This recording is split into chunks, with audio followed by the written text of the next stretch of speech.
सास बहू का प्यार। ओ मेरी प्यारी बहू, जरा मेरे हाथों में मेहंदी तो लगा दे, कल एक शादी में जाना है। अभी आई माँ जी। माया गिरजा के हाथों में बहुत सुंदर मेहंदी लगा देती है। मैं वारी जावा, ऐसी गुणवान बहू मिली है मुझे। अरे मुझे भी तो इतनी प्यारी सास मिली है। दोनों हंसने लगती हैं। ये बात उनकी पड़ोसन कमला सुन लेती है। बढ़िया ही गुणवान बहू और प्यारी सास, सब नाटक है नाटक।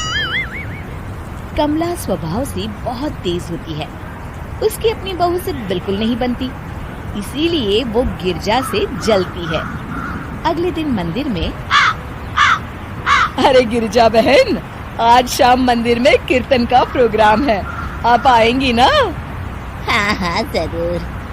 वही तो, कम से कम इसी बहाने इन बहुओं से छुटकारा तो मिलेगा। कैसी बातें कर रही हो कमला, मेरी बहू तो साथ आएगी।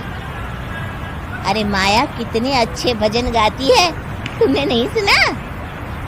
हाँ हाँ, ठीक ही गाती है। मैं तो रोज शाम को माया से भजन सुन के ही सोती हूँ। हाँ हाँ, अब मैं चलती हूँ, मुझे देर हो रही है। शाम को मंदिर में, वाह माया बिटिया, आज तुम्हारा भजन सुन के तो मन खुश हो गया। धन्यवाद पंडित जी। माँ जी चाहती थी कि मैं आऊँ, इसीलिए मुझे आज यहाँ गाने का मौका मिला। भाई धन्य हो गिरजा, इतनी प्यारी बहू मिली है तुम्हें।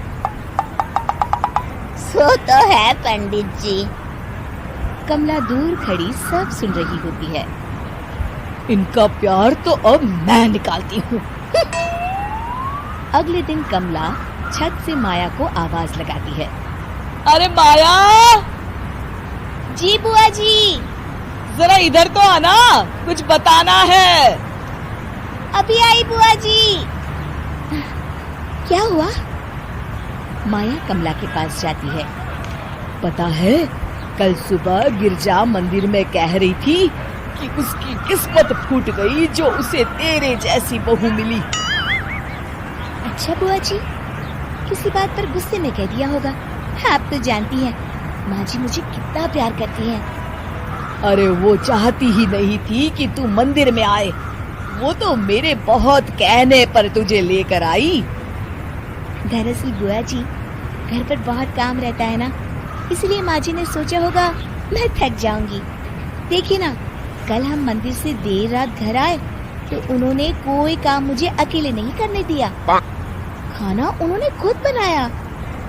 अरे ये कलमुही तो अपनी सास की बुराई करने को तैयार ही नहीं। और कुछ बुआ जी? है? नहीं नहीं, और कुछ नहीं, अब तो जा यहाँ से। अगले दिन मंदिर में, अरे ओ गिरजा, कल तेरी बहू आई थी मेरे पास। माया आई होगी, वो सबसे हंसती बोलती रहती जो है। अरे हंसना बोलना क्या, तुझे कोस रही थी। ऐसा हो ही नहीं सकता, तुझे सुनने में कोई गलती हुई होगी। कसम से गिरजा, वो कह रही थी मुझे तो मेरी सास ने नौकर समझ लिया है। दिन भर घर का काम करती रहती हूँ मैं, और मेरी सास आराम करती है। अरे ज्यादा काम से थक गई होगी तो गुस्से में कह दिया होगा। वैसे भी काम तो वो करती ही है। मुझे आराम की आदत उसी ने लगाई है। हाँ।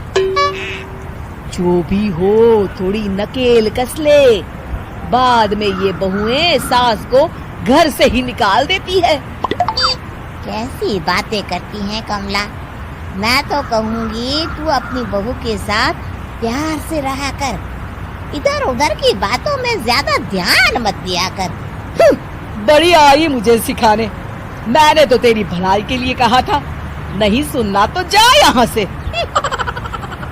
अगले दिन, क्या हुआ माँ जी? कमला बुआ जी क्या कह रही थी? तू तो जानती है कमला और उसकी बातें। हाँ हाँ, बड़ी परेशान है हमारा प्यार देखकर। अरे ना समझ है वो। दोनों खिलखिलाने लगती हैं। शाम को कमला मंदिर के कोने में अकेली बैठी होती है। क्या हुआ कमला बेटी? पंडित जी, मैं बहुत परेशान हूँ। मेरी बहू मुझे प्यार नहीं करती। वही गिरजा की बहू उस पर जान छिड़कती है। ये तो अपनी अपनी करनी है बेटा। गिरजा की बहू ही नहीं, गिरजा खुद भी तो अपनी बहू को जान से ज्यादा चाहती है ना। सो तो है। बस बिटिया, इसी में सारा भेद छुपा है। प्यार दो तो प्यार मिलेगा ही। और कभी आपस में मन मुटाव हो भी जाए तो उस बात को भुला दो। गलतियां तो हम सबसे होती हैं, आखिर हम सब इंसान ही है ना। ये तो आप सही कह रहे हैं पंडित जी। अब जाओ और दूसरों की बगिया में आग लगाने की जगह अपने बगीचे के पौधों को सींचो। जी पंडित जी। शिक्षा, दूसरों को अच्छा देख उनसे ईर्ष्या करने की जगह खुद को अच्छा बनाने का प्रयास करें।